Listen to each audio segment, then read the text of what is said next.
Dok, bakit po ba nagkukos ng hyperacidity ang pag-inom ng kape?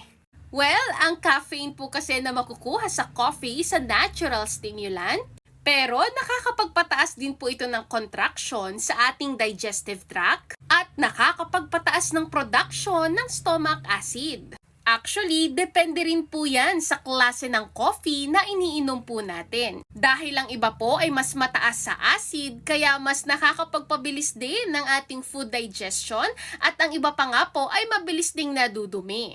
Ang mga halimbawa ng mga kapeng matataas sa acid ay Arabica beans and light roast coffee. Bukod po dito, ang caffeine po kasi ay may kakayanang i-relax ang ating lower esophageal sphincter na nakakapagpa-trigger ng acid reflux. As they say, lahat ng sobra ay hindi maganda. Kaya naman, huwag po tayong iinom ng coffee lalo na kung walang laman ng tiyan.